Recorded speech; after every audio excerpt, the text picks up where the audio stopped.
Learning how to say no is one of the greatest gifts that you can give yourself. I remember the commercials when I was a teenager, just say no, when they were talking about drugs. And it's funny how that has to be beat into our heads to teach us how to say no. But I will tell you, saying no is a skill that many people don't have today. We are in a society that is extremely permissive, and it wants us to think that we must accommodate everybody's needs and want, oh, I'm offended by that. I'm not going to say no. I'm not going to use your pronouns. I'm going to speak truth. But we curtail or we just sometimes just go back off of our own needs, our truth, what we know is good and right. And it's not even about pronouns, by the way, this video, but we will try to always make everyone happy. It's not possible. I think about this season of Lent. The greatest thing that we can get from the season of Lent is our ability to say no to ourselves. We're saying no to our senses. We're saying no to something that we probably could do better without. When we weaken our flesh, we strengthen our spirit. And that's one of the reasons of Lent. And so I think about our children. Do you just say yes to your kids? Because little Johnny, it's not going to hurt him to have something. Actually, it might hurt him to have something.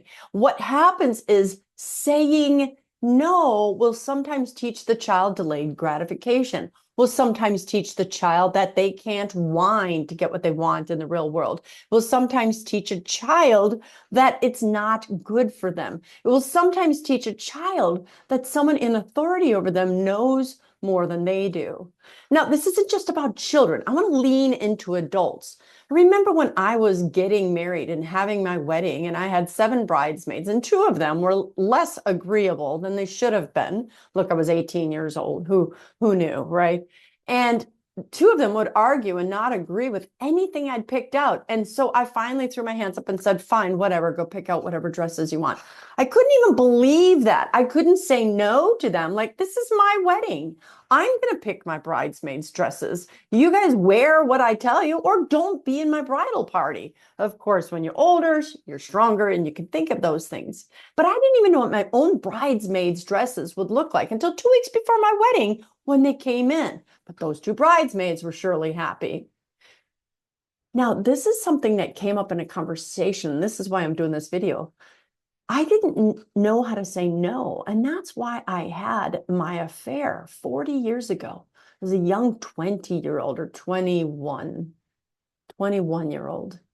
A man older than me preyed on me, Prey.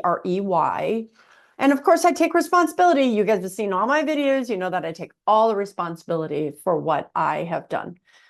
But I do also know that a 20-year-old being preyed upon by a 30-year-old is not in the power position. And had I known how to say, no, this isn't right, that's not right, it wouldn't have led down the path that it did.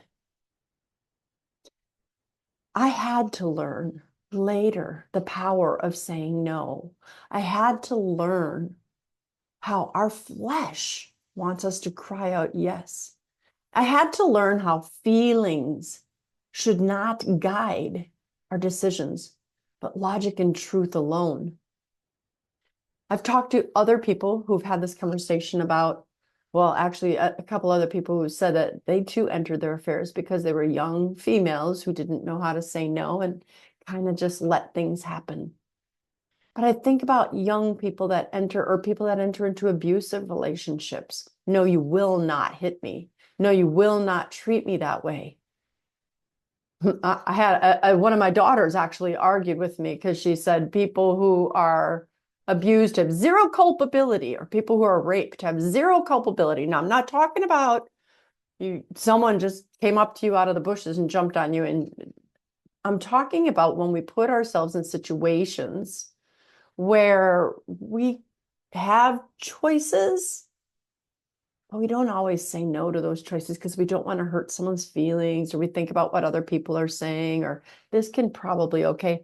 When the senses, when the whiskers on the back of our neck stand up, gosh, guys, I could give so many examples of how we can benefit ourselves and the kingdom by learning how to say no. Jesus had to say no. Jesus spent 40 days in the desert teaching himself how to say no. And no, it wasn't easy for him. He was still 100% human, 100% God, but 100% human. And he had to tame his own flesh. He had to say no to food at times.